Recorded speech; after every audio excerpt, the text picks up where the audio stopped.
Yes, welcome in. Good morning. 5 a.m. It just became in El Paso, Texas. I am awake. I am here live with Kate, with Jim, with Nick. We're here. We're ready to get y'all going for the pre-match pump up before Newcastle away. Talk to me nicely, Kate. How are you this morning? What time is it for you? Does it feel like the bed is calling your name like it is for me? No, it's 7 minutes past 12 and I'm buzzing. So no, There I we am not go. ready for bed. I've got my lucky shirt on and yeah, can't wait, can't wait. Absolutely buzzing as always. Absolutely beautiful kit. And speaking of beautiful kit, we've got the matching duo. I'm gonna say the dynamic duo. We were talking beforehand. Y'all said bouncers, and I was thinking more of like a performance team of some kind, like a dance team. With the I'm gonna say the hype ribbons. up crew, the hype crew. You know what I mean? Like if you go to an NBA game here in America, there's people they all wear the same thing and they run around like yeah yeah, and they get everyone real hyped to be there. So Jim, how are you doing? I know you're gonna I'm, get me up and going this morning, but it's yeah, 5 a.m., so I'm gonna need you. I'm good. I'm good. But when you said about going to bed, I thought, well, if Kate wants to go to bed, I won't say no. Honestly, lowering the No, tone after just 2 minutes. all good here, Jacob. Happy to be here. Nice and awake. Nice and awake. Speaking of nice and awake, you're only 2 hours ahead of me. It's 7 a.m. So, Oh, Nick, it's not as early for you as it is for me. I'm just gonna hold. I'm gonna hold that one very close to my heart. But how are you feeling going into this? How are you feeling this fine morning? Well, I'm on my second one of these, extra charge iced coffees, man. So I'm getting there. I'm getting back into a normal brain set. I'm almost done with my Clearly, breakfast smoothie. there you go. There you go. Clearly Jim and I are mentally synced right now. As far as a pump up energy crew, though, I think will probably be one of the lamest that you'd ever have to see. At least me getting up at 7 in the morning. I don't know about Jim, but right now, man, I'm at people in the chat already talking about this VDV thing has got me a little bit nervous. Mm-hmm. I've been nervous, as most people, I think, most Spurs fans all week about what's a turnout going to be look like going up to Tyneside. Is it Tyneside or is it the Weir side? It's Tyneside, isn't it? Hindsight. It's Toonside, Toonside. Magpie. I don't know whatever they call themselves, cartoons up there. I've never understood that. Why you'd want to go around talking like that, but they tend to roll us over the last couple of years up there, and Yeah. I'm a little bit worried with if VDV is actually out and nobody happens to know. Well, It's a whole lot of talk about they haven't seen him in mm-hmm. the photos And the and videos. in the videos. Well, it's a bit more than that now because Paul Is it? O'Keefe did tweet this morning Mm-hmm. that he has not travelled. So Okay. Well, if he Well, hasn't traveled, then I there's guess he's no, no, not no. playing. So I did see there's disputing reports. Paul Okay. O'Keefe says he didn't make it to Newcastle, but I was looking. I've been digging hey, it's 5 a.m., but that don't mean Jacob ain't gonna get to work now. So I was looking around. He says, don't think he's made it. That's what Paul O'Keefe has said. So I was reading this thread. Says, um, hey, Paul, how's Mickey? Will he go with the team? Hope so. ah, So this is a lot of hope, a lot of think, a lot of I don't knows. And then somebody replied to this saying Ali Gold said he's playing. Things changed. Now, Ainge didn't mention it in the press conference. It is a little bit worrying because, as you know, our defense will look entirely different without old one Mickey Van de Veen. So it is worrying. Maybe he just No decided Dominic to run there Solanke himself. either. Maybe he decided, forget it, man. You guys are too slow. I'm gonna run there myself. And that's why he with the team. The bus was trying to keep up with him on the way there, maybe. he I said like he that. said in the press conference, Jacob, he said in the press conference that he was all right. Yeah. And I had been talking with people all week about I don't know that just because he's not in photos because he's training on his own.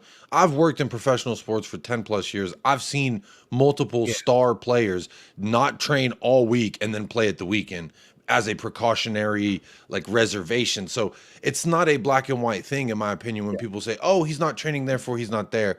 But we're going to find out very, very soon because there's going to be videos of the players walking in and he's either going to be one of them or he's not.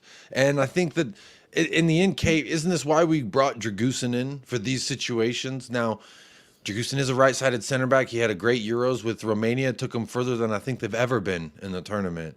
I'm going to say he single-handedly did it, even though it is a team sport, so take it with sarcasm. But isn't that why we have him? Isn't that why he chose us over Bayern Munich, the little tiny schnitzel boys over there? Well, one would hope so. I mean, look, if Van der Ven isn't playing, this will be another stick for a certain sort of portion of the fan base to beat Ange with. You know, there's been a lot of people screaming that he should have been taken off at halftime, Van der Ven against Everton. Obviously, we were at the match, we saw it.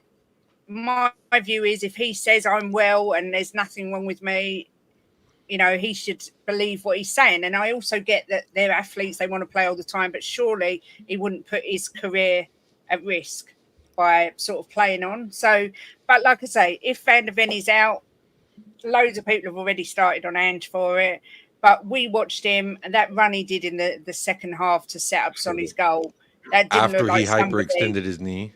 Exactly. That didn't look like someone who couldn't carry on to me. So we're just waiting to see. But, you know, it gives Dragusin a good chance. Why are you laughing?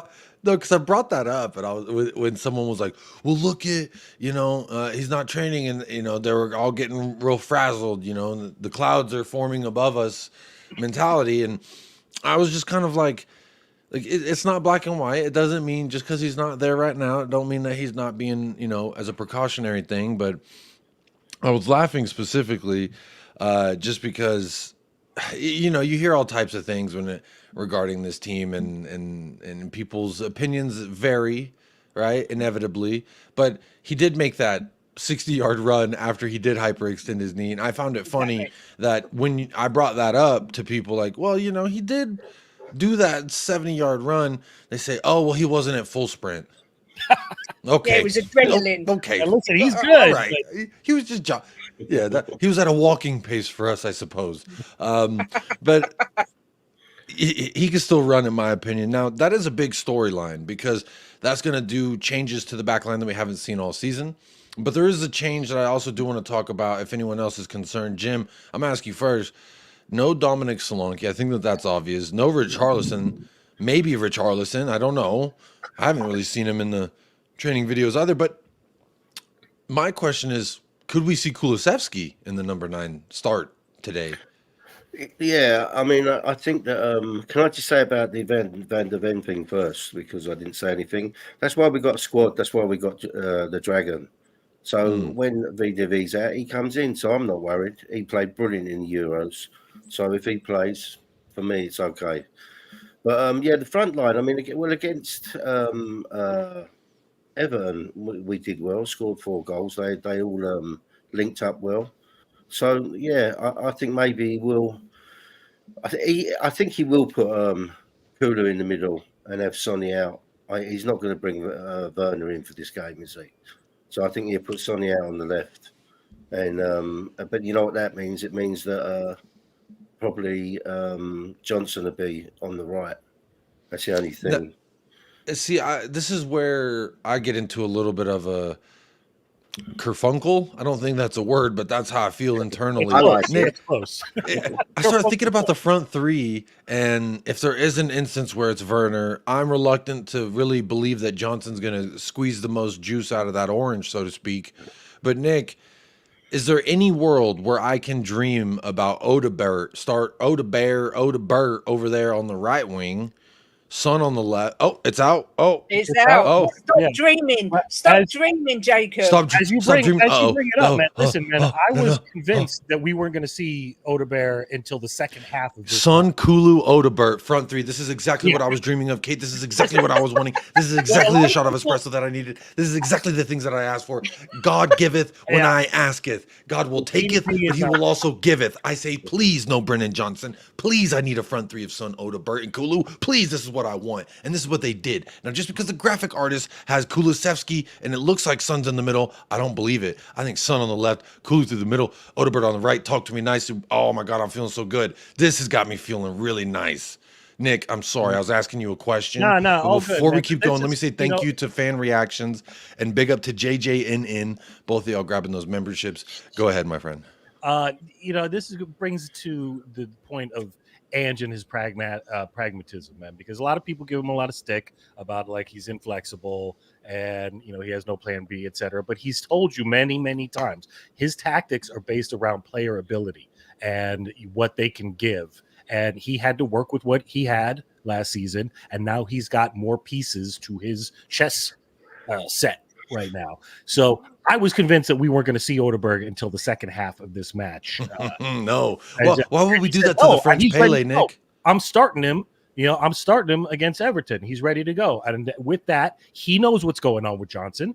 And I told you 2 weeks ago, Johnson's time is running out. Ange has to get as much as he can out of him until he says, all right, your time's up. You're back on the bench, and I'm bringing you in as a super sub, which is what you were doing last year with two and effect and the only effect, really. And now it's time for this kid to go. It's his turn. So I'm not surprised at that at all, man. So the real situation, though, I'm worried about is what the upfront lineup really looks like. And is it Kulusevski in the middle? I'm hoping. It's got to be. It has to be. It's got to be because of what we know that Newcastle did to us last couple of times with Son playing up front.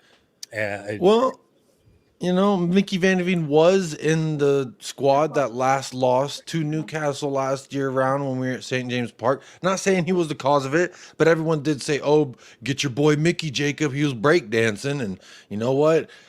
He's going to have to learn from that and grow from that as a young man. It's when you're a young star in the making, these things are going to happen in your growth process. But let me just go ahead and read this out, and then Kate, I want your initial reactions because I'm revved up like a lawnmower on a hot summer eve. So I got Vicario in net, Pedro Porro at the right back, Romero and Dragusin at center back, Udogi at the left back, Papa Matessar, Yves Bissouma, who did have the banger. He did have the balloon, but it was, hey, I was celebrating with, balloons like a birthday party, not the way Bissouma celebrated with balloons. But regardless, big up to him for that. And then James Maddison also gets to start again. So no Lucas Bergvall. The front three, like we've mentioned, Kulusevski's son, Odeberg. I think it's going to be a little bit of not what this is making it out to seem. In regards to Son through the middle, but the bench is as such. Fraser Forster, Jed Spence, Ben Davies, Alfie Devine makes the bench, y'all. If you didn't know, Alfie Devine, Archie Gray, Bentancur, Bergvall, Brennan Johnson, and Timo Werner. So again, no Mikey Moore, no Will Lancashire, which were two of the names that Ainge actually mentioned in the press conference yesterday when he said these are the young guys that will be involved with the squad. And instead of either one of them, there's actually a Alfie Devine, and I think that could just be a fulfilling of numbers on the bench, so to speak, regards to positions. Because if you bring in Mikey Moore, Will Lancashire, those are two forwards. Keep in mind too, Lancashire is also injured. Well, I do got to keep that in mind. Big up to the Irish Hotspur. Make sure you watch them every Academy game day because they'll keep you updated. I actually did. And you know that's how I know. Yeah, I know that's how you know is the Irish Hotspur. Big up Dave, Irish Hotspur, Jack, everybody over there. Kate, talk to me about your feelings this lineup from back to front to back, whichever way you want to serve it up. Talk to me. Look, back is exactly as we thought. Part of me is gutted that Van de Ven's not playing, but at the same time, we need him desperately for the North London derby. So maybe Ange has decided he's got the international break to fully recover and give him this game out. And this, like you say, this is what we got a squad for. This is what we brought Dragusin in for. So it'd be good to see what he can do. Bissouma, Madders, banker 2 starts for me. Not sure about Sarr. I would have rather started with a Bergvall or a Bentancur and bring on Sarr if we're in the lead. Because in this game, I think we need to go out like a steam train and try and score early, get a couple of goals early, and then maybe sort of tighten it up. Kulu in the middle as a false 9, lovely jubbly, and Son and Odeberg. So pleased Johnson's not playing. And great to see the bench with the likes of Bergvall and Bentancur and people like that to give us an option to sort of switch it about. But I think that's a fantastic lineup. Nice to see he's made some changes. Ange, the stubborn man who changes nothing. He's so naive. Well, he does. He does change things. So, I'm impressed. We're Costco guys. Exactly. Sorry. And we know we've learned so far this season and last season that if things aren't working, he's not afraid to make changes. So if, say, for instance, we're not getting the creativity in the midfield that he wants, I'm sure we'll see Sarr come off and a Bentancur or a Bergvall come on. So, yeah, I'm pleased. I'm very excited, and I'll be so honest. I'm not upset with the midfield. When you think about last year, this was probably our strongest midfield. Now I am excited Hmm. to see what Lucas Bergvall may be able to offer. I don't see Alfie Devine getting game time, but he does make the bench. Jim, how are you feeling about this lineup, the substitutes? What do you think? What do you think we can get from this? I'm not sure about Saar because he hasn't looked too good. I don't think in the first two games. Hmm. I think I might have stuck Gray in there. I think he's got a bit more grit to him. So, your doggy's been a little bit behind the pace the first two games. When we actually saw him against Everton, he kind of slowed down pretty quickly, like he wasn't up to speed. So let's hope that he's back up to speed. He's had a few games under his belt now. But apart from that, excellent. I'm so pleased to see Odegaard in. I really am. When we was behind the goal, Jacob, and the first half he was coming dead down the sides. Oh my God, the kid's definitely got a bit of talent. So I'm really, really pleased to see him come in over Johnson. But look, let's not give up on Johnson. You know, I've seen so many people and so Hmm. many streams that are like crucifying him. He's come on a sub for us a few times and won us games. So let's not This give up is on him. Mm. Jim. That Let's I do want to pause you there for a moment because I want to emphasize what you just said, which is the thing that I felt about Johnson all along, which was you get 15, 20 minutes out of the kid, you could get a decent little run. But it's yeah, the 60 minutes, 70 minutes where you're relying on him when I see a player fall away. In the first 10, 15, maybe 12 minutes of Leicester, I remember he was getting stuck in, and I'm like, wow, Brennan Johnson's really giving it a go defensively, which was one of my gripes with him last year. You know, going forward as a winger is a whole different discussion, but even as a winger with timid tendencies since his yeah, head injury with us, which is understandable on a human level. But as a fan, I get frustrated when I do see him seem reluctant to get stuck in. He seemed like he was getting stuck in. It's just, I think again 15, 20 minutes you can really get the best out of Brendan Johnson. When you're relying 30, 40, 50, 60 plus, that's when you start to see where I at least get frustrated. I don't know, but Impact so I sub. agree with you, Jim. He doesn't need to be given up on. He needs to be no, pushed. That's yeah, just in my Mm. opinion. yeah. I've never I'm liked to with you close there. the door and say this young man can't be X, Y, and Z because of this. But looking at Newcastle's lineup, so they have Nick Pope in goal, Liv Ramento at the right back, Emil Kraft and Dan Burn as their center backs, Lloyd Kelly, a man we were linked with once upon a time, if you remember, as their left back, which is interesting because he's a center back by trade. In their midfield, they got Joel Linton, Bruno Guimaraes, Guimaraes, Guimaraes, Guimaraes. They've got this really talented Brazilian midfielder. You might know him as Bruno G. He is quite a guy. He doesn't play the saxophone. Sean Longstaff is also in that midfielder in the front three of Harvey Barnes, Alexander Isak, and Anthony Gordon. Now, those last two names that I just read are actually two names that haunted us last time we saw Newcastle at St. James Park. So, Nick, when I say Alexander Isak, Anthony Gordon. For me, when I hear Isak, I think second best striker in the Premier League right now, talent Yeah, wise.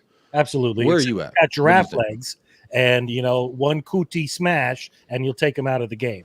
That's what that I want a little Romero initiative right on Isaac, just like he did to Holland, to show him who's boss and whose pitch it is, right? And you'll set him straight right off the bat. That would be my tactic of going into Hmm. dealing with Isaac right out the way. Anthony Gordon, man, we missed a trick right there. And I'm gonna hold my hands up right now because when we were linked to Gordon, I was like, who's this kid? But that kid can play all over the place.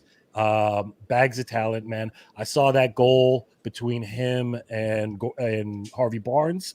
That one goal in their last match was beautiful. That's two people who are completely synced with each other. It was a long, cross. You talking about that goal in 20 seconds that they scored? No, I think it was later in the game, but it was Anthony Gordon across from Oh, the you're talking about their Premier League match because yeah, I was yeah, yeah, watching them yeah. in the League Cup. They scored in 25 seconds, and I was like, uh-oh.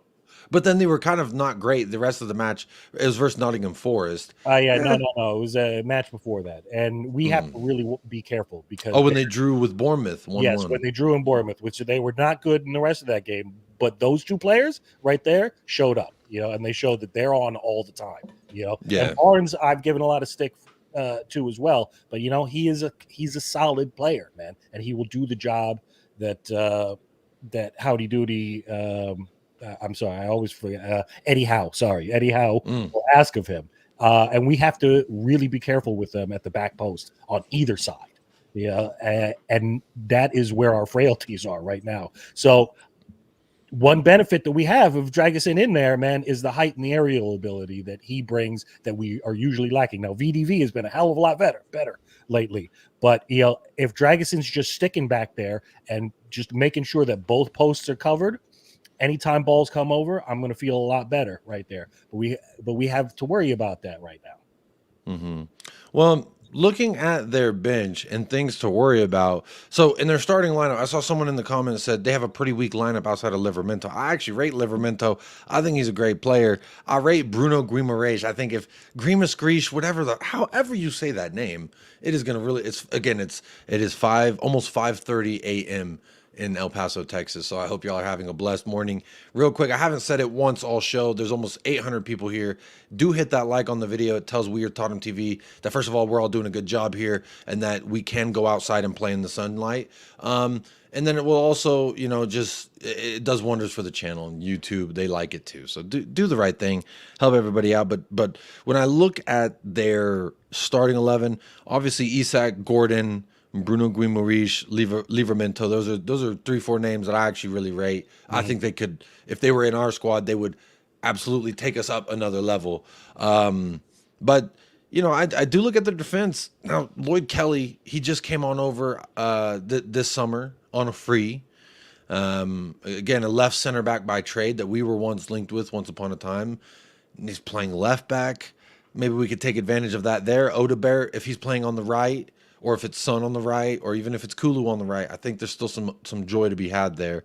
Dan Burn is a big body, so set pieces are going to be a problem in regards with Dan Burn, but that's absolutely someone we could turn around with Odebert's pace, Odebert's general ability on the ball, with the ball at his feet. I think that there's a lot of opportunities here for us, especially if we do have Kulusevski through the middle. That we're just saying we're going Swede for Swede with you. Match me, band for band, Swede for Swede, number 9 for number 9. But Kate, do you see Son through the middle? Do you want Son through the middle? Do you want Kulu through the middle? What is your ideal setup here in regards to the attack? Just quickly, I will say with Dan Burn as well, he gets frustrated quite easily. So I'm hoping Odebert might run him wire and bring out a couple of fouls out of him, maybe get him sent off, because he has got a bit of a dodgy temperament, that guy. I want to see Kulu through the middle. I think he's a different prospect altogether through the middle. He was fantastic against Everton.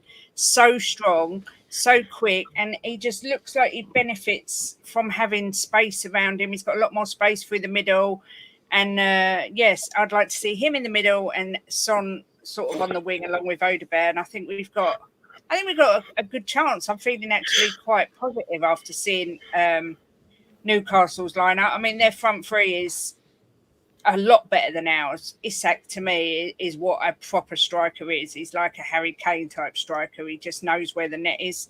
But do you know what? I truly believe if we step up and the likes of Madders and Bissouma really boss the midfield today, then there's no reason why we can't bash them up in their back garden. Now, are you concerned at all about Dragusin making his first Premier League start? Do you think he's going to slot right in? I'm assuming he's going to not push up as far forward on the pitch as a Van de Ven would. I would imagine there's a slight adjustment. So, Jim, what are you expecting from Dragusin? First Premier League start of the year, like I just said.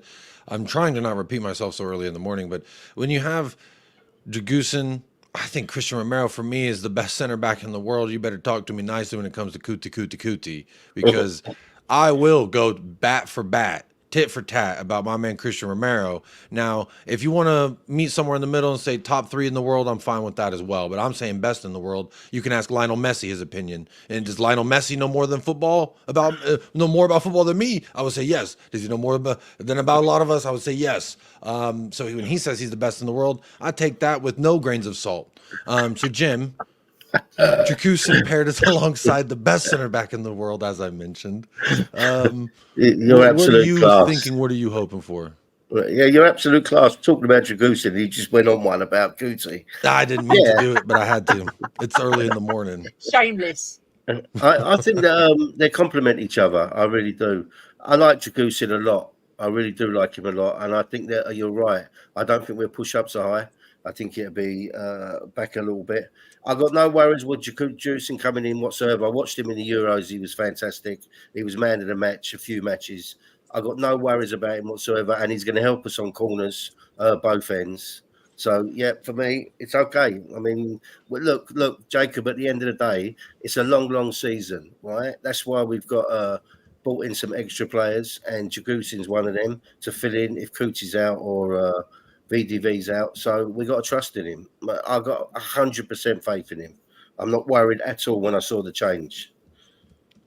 Kate was a little bit worried, but I wasn't. Yeah, you know, I'm not gonna call Kate out for any predictions because last time y'all were on the show, she gave a prediction that was one that was not quite like the others, and there was one that was right, and all the others were wrong. We're not keeping score officially yet, but if we were, Kate would be up 1-0 after week 1 because of her prediction. Now, she wasn't here to do her week 2 prediction, so naturally now I'm up 1 as well because I predicted a dub. So it's inevitable.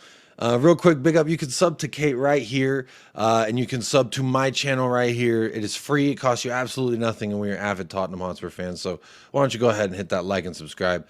But look, J Max says, Jacob, please remind the folks that the sky is not falling because Van de Ven is injured. He is injured. And the sky is not falling. One player does not take out the Jenga piece that we are trying to, this tower that we're trying to build. So for me, it is a blow. To me, he's one of the best in the business as of right now, and growing. Look, Mario says Romero's nowhere near the best center back in the world. What are you smoking? Probably the same thing Lionel Messi's smoking. Because do you know more than Lionel Messi? That's what I'd ask you. But we can move it along. Look, Van de Ven's not playing. This has been a question that's been asked a lot. He is injured. If you remember, he hyperextended his knee in the win versus Everton last week. And so clearly I was wrong when I was going on all week about just being, I worked in professional sports. Everybody, don't worry. There's a chance he could come back because I've seen countless athletes, yada, yada, all the things I said at the beginning of the show. Nick, Kate, is there something you want to come in on there? I was just going to say, to be fair, Jacob, I think this is a precautionary, sort of more precautionary. A little NLD preservation? Yes, because obviously he's got the international break and we've got the North London derby, which we desperately need him fit for. So I don't think he's necessarily injured to the point where he would miss it. I just do think it's a precautionary thing. I hope so. But like Andre says, we're losing a lot of speed there on the back line. Overall, Nick, he's not slow. He's not slow, Jacob. No, he's not. And he's not. He's not the slowest defender. No, that's for sure. It's just he's not. Who else can replace what Van de Ven brings, really, man? And then there's not a center back in the world. I can't think of one with that pace. Like, honestly, if you're choosing anybody in world football right now, I know this may be a stretch to some people, but a left-sided center back right now in world football, if you had them, who are you starting ahead of Mickey Van de Ven? That's why I think this whole trying to get a backup for that position has been such a difficult one for the club. And Ange came out and said, look, we're not just going to buy anybody right now. It drives people nuts thinking, well, then your backup is Ben Davis. And, what club does he actually get into other than this club? Forget about who you playing instead of Van de Ven. But, Dragusin is an excellent defender from what we've seen so far.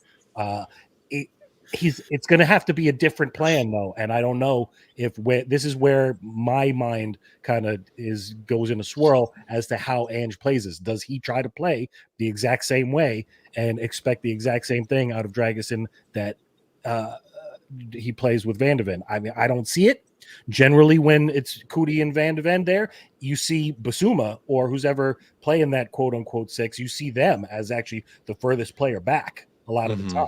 When we're out of possession or when we're pushing forward. So I have a feeling it's going to be more like you see Bissouma and Dragusin kind of holding that back line together That's what just to give Dragusin a couple more yards against Isaac or Gordon, who's ever coming through. He's going to have to be really on top. It's going to be Udogie and Dragusin really have to be very on top of their game defensively. It may be the fact too that Udogie as an invert, he plays more defensively than he usually does. He doesn't have as much license to go forward because he's got to recover. He's got to use his pace to recover from balls over the top, etc. Or if we lose the ball, it's a very interesting question, man. But the sky is not falling. It's just we have very quality players there, and it's time to see them, do what we pay them for. And I would also say, in regards to the fears of Ben Davies coming on and doing this or that, I would say as well, there's a reason in the preseason. I didn't mean to rhyme there, but there's a reason in the preseason that Ange Postecoglou was trying Oliver Skipp and Archie Gray at center back, because I was like, this is clearly him looking who could be that fourth option. Because as we all know, Dragusin is a right-footed center back. That would lend you to believe he's Romero's backup. So there is no clear out-and-out backup for Mickey Van de Ven. But we saw this last year when Van de Ven was injured, that Dragusin played at the left center back. There's even when he came back, when Mickey Van de Ven came back, rather, where Mickey Van de Ven got pushed out into the left back, and still Dragusin played that left-sided center back. So he knows this role. He played it all last year for us. I don't think he played once as the right-sided center back for us last season. So someone correct me if I'm wrong. I mean, there's 1,000 people here in the chat right now, so any 1,000 of you got a better idea of where Dragusin should play.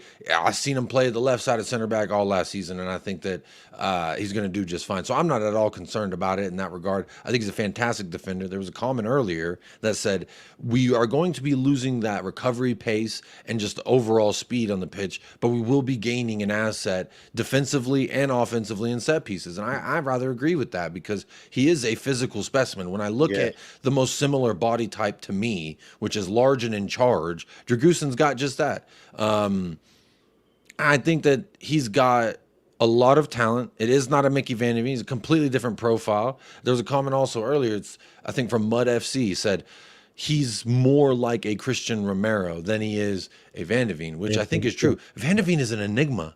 Let's have it right, guys. When did we ever look at and say, oh, wow, Van de Ven plays just like this guy? Because I can't think of a center back that runs like that. That motherfucker run. And I ain't seen nobody run like that as a center back. That's a winger. That's an attacking mid, maybe a fullback, a wing back. I don't know. But he is a unique individual. So my feeling is I'm not overly concerned. It is a punch in the gut, but it don't mean we're getting punched out this thing. It does mean we're going to have a little adaptability needed, maybe, Kate, in that back line. What do you think? In regards to Ainge and how he's going to act, like Nick was mentioning, maybe Destiny doesn't push up as much. Maybe he tries linking up, attack less, and hang back to kind of help that back line. But again, you will see Sarr and Bissouma drop into that 6 position. I did use air quotes because, Ainge doesn't like 6s and 8s and 10s. He wants them all to be all the above. But what about for you? Do you think there's going to be that kind of adaptability from Ainge in this regard? Do you know what? I think you're right. Van de Ven is an enigma, but I think we're doing Dragusin a bit of an unjust here. I think they all learn the system in training. I don't see there being much different. I think the two, Udogie and Porro, will still push up.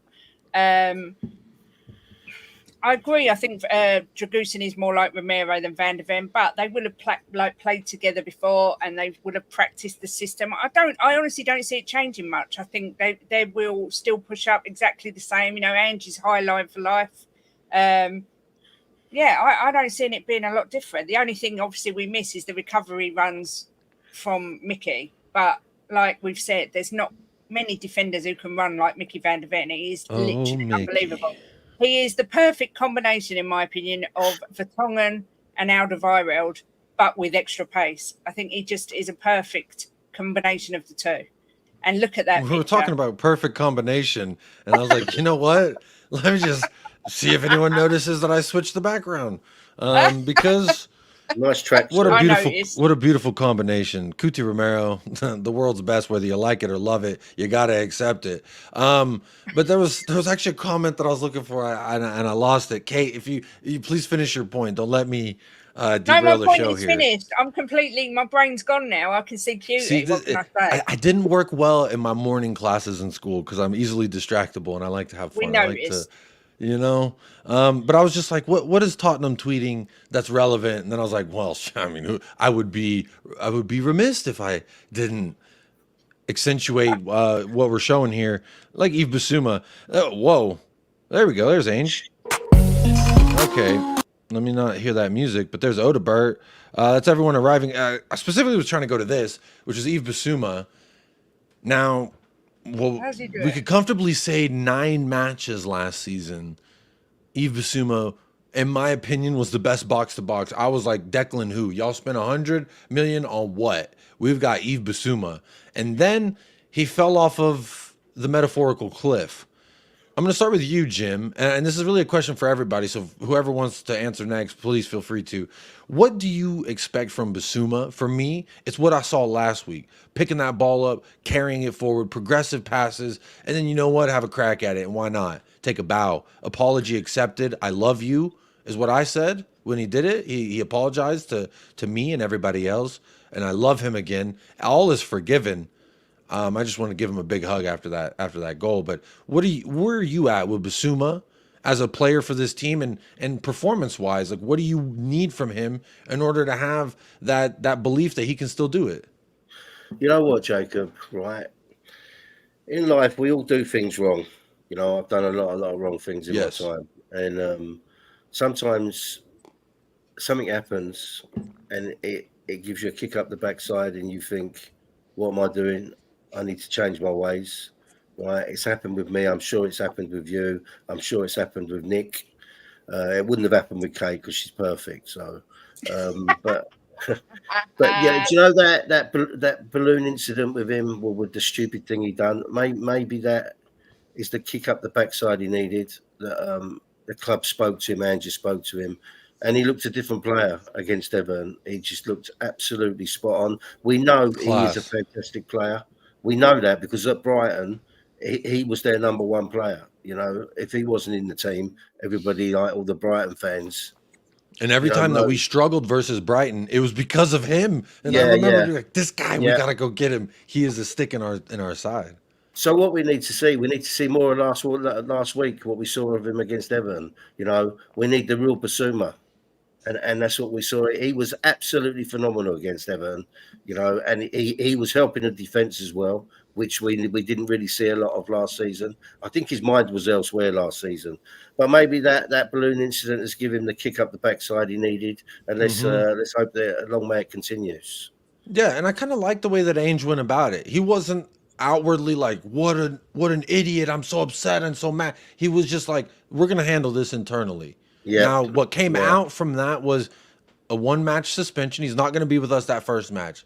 And I think that him sitting on the sides, wherever he was at home, hopefully not a birthday celebration with any inflatables, but he comes back and he looks like someone who learned his lesson. Now, like you, Jim, I, as a young man, made many, many mistakes. Anyone who's known me in my past life would say, Jacob, you're a different person now. And I think that there's always room for growth. And like with Brennan Johnson, on the pitch, off the pitch, I never like to say, this is a fine, let's put him in this box and there he will stay because he's a naughty boy for the balloons. We all make bad mistakes. I mean, some make stupid mistakes like uploading it to Snapchat, and we would have never had this conversation. But that's irrespective of the point because he came out, he bawled, he apologized, he acknowledged. Now, a man working for redemption, to me, I like that. Chip on your shoulder, something to prove because everyone all year is going to say, if that bad pass happens, was that because the balloon or the lack of balloons? And I hate that I'm in that position. But what I do love is he made me shut up. He shut me right up.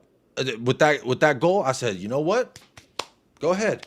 Clearly, something's working right, and I just need to sit back and observe because I was upset. I was disappointed because, like you said, he bossed us every time we seen him.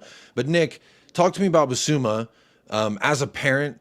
where are you at? Like, naughty boy, but you still love him. You still want him to grow and go to college and get a good job just because he messed up in high school, right? Yeah, absolutely, man. And I mean, Bazouma's a big boy, so it's hard to. 28. But I do, when it comes to Tottenham players, I do actually try to sit back and think, when it comes to decisions that they make or what you want for them, what would you do if you were their parent? And as far as Bissouma goes, you got to look back at what's gone on since he's been at this club. Conte didn't really want to use him. He was talking constantly since he started at the club that he wasn't ready. Now Conte may have had something to that. He may have been absolutely right, but clearly Bissouma's head hasn't been right. And you look at a player like Johnson, his head hasn't been right since he got to this club either. I think that the job that's being asked of Johnson is too big for him. Maybe the spotlight on Bissouma was a little bit too big for him when he got to this club, and his stops and starts were affected him mentally, and he went to other things to try to deal with that. Got to remember what happened at the AFCON too prior to that. Got to remember his malaria situation, man. Guy's been dealing with a lot. So if we can, if you still care about Bissouma, you got to give him as much support as you can. If you're not, you've already written him off. You've already done that. Doesn't matter. You don't want to see him play, but he is playing, and you're going to have to deal with that. I love him. I think he's a fantastic player, man. And I think he can be what Ange wants. I think that's why Ange is leaning on him. He doesn't play with the traditional six. He doesn't play with the guy that just sits back and tries to break up the play and hand it off to somebody. He needs somebody who's more mobile and pushes forward when he needs to, and can also interchange with other players to create that overload going forward. I think he's the right guy, and I'm glad to see him starting today. I think that Bentancur's fantastic too, but he's got a few more attributes as an 8, where Bissouma has a little more as a 6 with his tackling, I think. One thing that we haven't really talked about, and a lot hasn't been talked about with the gloom and doom about going to Newcastle again, since we've been slapped around so much, is what? It's not because Newcastle had better players than us when we got slapped around the last couple of times. It's not. They didn't really, especially the last couple of times. Now, the front line, I would argue, is probably better, especially since we don't have a recognized number 9 right now. With Solanke up there, I would say, all right, it's a little bit better. However, it's the mentality that screwed us the last 2 times we went up there. Without a doubt, 100%. It's not the tactics. It's not the player's ability. It's that we didn't show up to the game and we looked like we were all at sea. And it's the same way we played in that second half at Leicester reminded me of what was going on at Newcastle. And that's what we have to adjust, man. And then it comes down to leadership. And I banged on it before. I expect a lot out of Romero. It's, you say what you want about Son, but I see more of our defensive frailties and how nobody has an idea of what's going on and how to push forward when we get into trouble. I need Romero to step up, in that position. He does. He will, and he's going to forevermore. Yeah, and I need Bissouma to be that guy too. I need to take forward action, not wait for other people to make the decision. You have to take the bull by the horns, man, and go forward. And speaking of bull by the horns, I'm about to take this show by the horns and tell you right now, have no fear. Kuti is here. All right? He's Tottenham through and through. He loves this club. He loves me. All right? So we're getting down. We're very close to the end of the show. So as you know, how I like to do things. Again, my name is Jacob from United Spurs of America, if you didn't know. I'm with Kate and Jim from Just a Girl Loves Spurs, and Nick, Lazy 8 from the Irish Hotspur, as you know. But look, I'm going to drop our links in the chat so you can hopefully give a like and subscribe on over there. But I like to do things a certain way. And being that you're stuck with me all pump up, whether you like it or not all year, it's Jacob. All right. You get me every morning, 5 a.m. Don't matter. I'm going to be here. Y'all probably thought I wasn't going to be here because this shit started at 5 a.m. my time, but it don't matter. I'm here. Kuti's here. I'm here. That's the way it works. If Kuti's here, I'm here. Son is here. I'm here. All right, so you're stuck with it. But this is the fun part for you. If you are in the chat and one of the 1,070 listening, go like the video right now and then type in the chat your score prediction, your goal scores. I will pull up as many as I can. I will chat about as many as I can while I get my score predictions from this beautiful panel I have assembled, like the Avengers, but not the end game, because this is only the beginning, baby. But Kate, let's start with you. Score predictions and goal scores today. I was gonna say tonight, but baby, the sun ain't even come up. Okay. No, it hasn't. I just checked. Normally, I would have gone with a Newcastle win. But having gone to watch us last week, I took a lot of confidence from that match, from the way the boys stepped up. I am still going for a 2-2 draw. I am going with Kulu to score and Sonny to score. And then for Newcastle, draw. I think, Sorry. Isak and Gordon to score. So yeah, 2-2 for me. You can boo all you like, but who was right last time, Jacob? Just saying. Well, you know what? They say something about when the moon rotates in the ocean, the tides are turning, baby. And that's what's happening on the pregame show. These 2-2 draws are going to be no more. We're going to smash the brakes off them. Nick, I'm coming to you. Jim, you know I'm saving you special for last.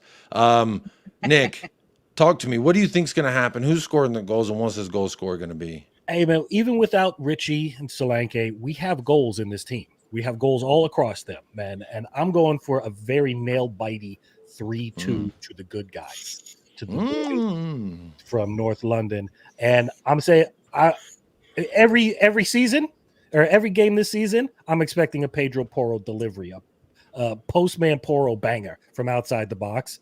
That's what I'm looking for. Ding dong, the postman's here. Ding dong, need a sign for the delivery. Delivery, man. He's going to be called. Yeah. He's going to be sponsored, a solo sponsorship from Amazon. Hey. It's going to be, and I'm looking for a son with a Udogi. Son with a Odeberg assist, and I'm looking at a man like Romero to step up. Man, like Gucci, of course he's gonna. Hey, you know what? When it comes to scoring goals, no one did it more in the Premier League as a center back than Cuti Romero. So talk to me nicely. He knows how to do it. He wants. He absolutely does. And then you know what else he knows how to do? Grab that badge and go.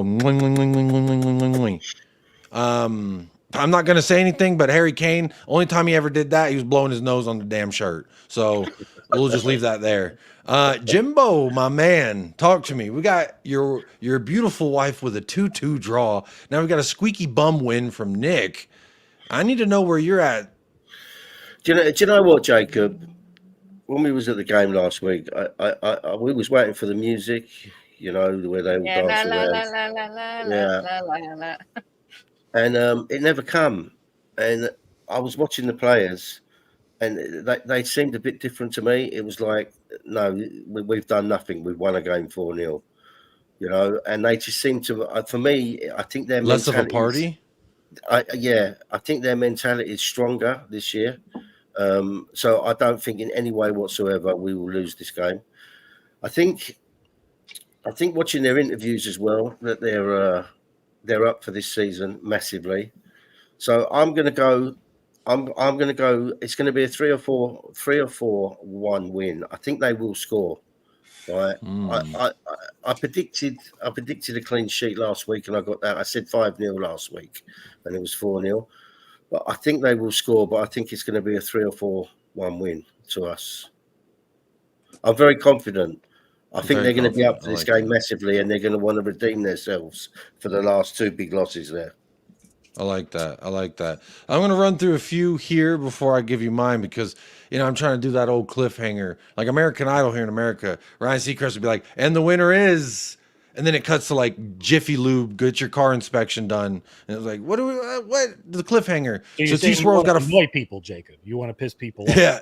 Yes. And we're not sponsored by Jiffy Lube neither. So Jiffy Lube better send that check in the mail ASAP. T-Swirl says 4-2 Spurs. See, we got a lot of predictions of wins here, Kate. And I just want to read these off for you. 4-2 Spurs. 3-1 Tottenham from Bob Down Under. I like that. Son, Madison, Porro.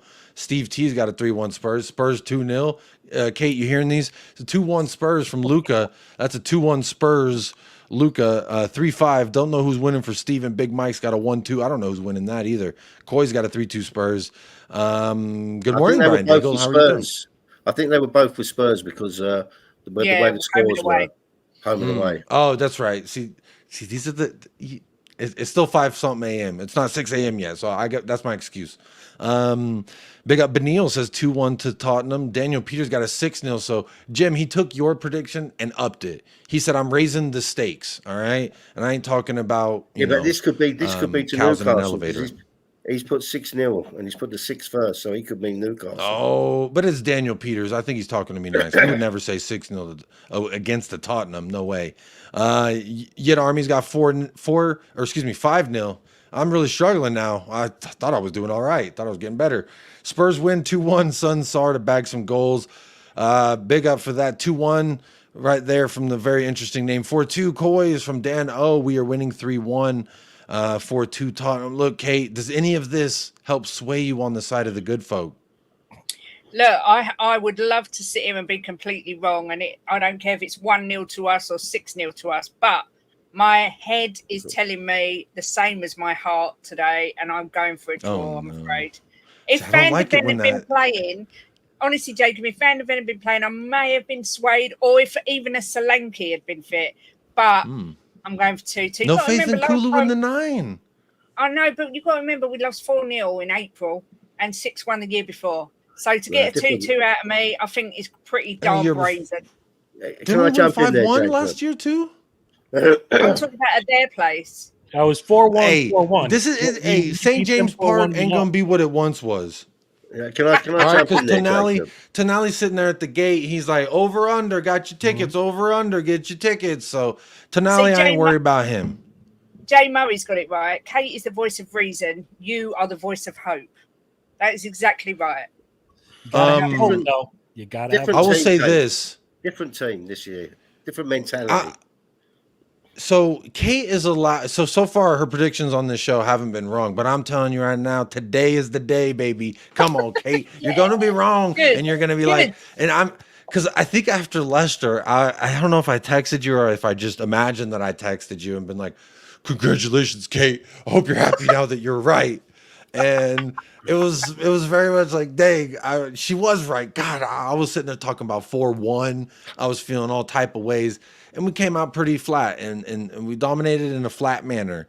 So not good enough. But today, with my past traumas at St. James Park in mind, I'm going in there, baby. We're getting that thing done. I'm thinking like a 4-2, 5-3. It's going to be bang, bang, game on. I think they're going to be at our throat, at our neck. They're going to find joy. We're going to be at their throat, at their neck. We're going to find joy. And what it's going to come down to is 2 things. And that's Cuti Romero. All right? I'm here to tell you right now. He's going to be the major difference maker today. I hope he don't get a red card. I'll tell you that. No, that would be. He's gonna, bro. I'm telling you, he's a difference maker. Okay, red cards is a false narrative against Cuti Romero. We're running out of time in the show, so I don't have time to give you my full monologue about Cuti Romero and that he's not rash anymore. And you can trust him. You should have forgiven him long time ago. And that in 2024, bashing on Cuti for being rash or reckless is it's kind of like skinny jeans. It was cool and it was in style one season, but now it's not. It's time to move on. Let's get new jeans. So Cuti Romero is one of the difference makers for me today. And I think obviously Son is always a difference maker, so I ain't even going to list that as one because he is my El Capitano and he will lead us to glory. But I think that little bit of an X factor, I think Kulu in the 9, he's going to make a name for himself not make a name for himself. He's already made a name, but he's often made it to where he's undroppable. He has to either be in the midfield or he's going to be on the wing, but he has made it to where you can't not have him in our 11 at this point. So in the 9, I think this is where he said he wants to play eventually. He's going to end up centrally. And then we all were like, oh, maybe he meant midfield. I think maybe he meant the number 9 because if for Sweden, he plays that right forward and Isak plays the left forward and he's really central heavy for Sweden. I didn't play in the Euros or nothing like that, but when I have seen him play for Sweden. So honestly, I think he's gonna chomp at the bit for this opportunity. If there's anything that I can say really great about Kulu, it is his work rate. It is his desire and will to just run for us. Now, whether it ends up good or bad is up to him. I've seen him be a boss in the midfield, and I've seen him get boss in the midfield. But I think I'm hinging on the fact that he's going to bite at this opportunity. He's going to show the whole nation of Sweden and IKEA. Every IKEA in America will be tuning in today to watch Sweden's true number 9 cook. So here we go. I'm got Kulu with the brace, maybe a hat trick of goal contributions. All right, Cuti Romero getting there somewhere, some way, shape, or form. Cuti getting there. and Son going to get there too. So those are my score predictions. But I think it's going to be a little bit tighter than I want it to be, like Nick says. Yeah. I think it's going to be closer to maybe my original prediction was a 3-2 because I felt like it's going to be close, but I still think we can win. And my brain is kind of leaning with Kate, was like maybe a 2-2, maybe a 3-3. But you know what? I'm not listening to any of that today. You know what I'm listening to? The thing right next to the Tottenham emblem. All right? That's what I'm listening to, and that's my heart. And it says 4-2, baby, to the Tottenham. Talk to me nicely. Kulu, he's going to get in there. He's going to make Solanke have something to think about. And then Richarlison, he's already got a lot to think about, but just add it to the queue because we're cooking today with Kulusevski in the 9. And it'll be interesting to see where Son and Odegaard line up. But that's my prediction. And that is y'all's prediction. I think that's it. I think we're done. We hit an hour. We hit the required mark. Hopefully y'all hit a like. Hopefully you subscribe to Kate and myself. It is free. It costs absolutely nothing. It is in the title of this description if you didn't find it already. But look, y'all, this has been fantastic. I feel like an hour ago I was half awake. Now I'm half ready to run onto the pitch and first hug Cuti Romero and then secondly score the winning goal myself. So I think one of the two is going to happen, and I ain't in Tottenham. You got a full 60 minutes of that Koi's juice up in you right now. Whew. Hey, it's better than espresso, baby, on a game day. I'll tell you what. Because yesterday when I was waking up and I was dragging ass till 10 a.m. and I was like, man, I can't wake up. Hopefully this ain't the case tomorrow. And this morning I was like, I want to go back to sleep. And I came in here. I was like, hey everybody, how we doing this morning? You know. But guess what? We talk about Tottenham, talk about Son, talk about Kuti, talk to me nicely. I get to going. The juices are flowing, baby. And we are kicking off in less than 30 minutes. So I will let you go on over to the watch long here on WeAreTottenham TV. Go nowhere except for there, unless it's to the bathroom or something. Get yourself a drink, something nice to eat. But we'll see you on the next pre-match pump up. For Kate, Jim, Nick, and myself, we'll catch you next time. Come on, you Spurs. Come on.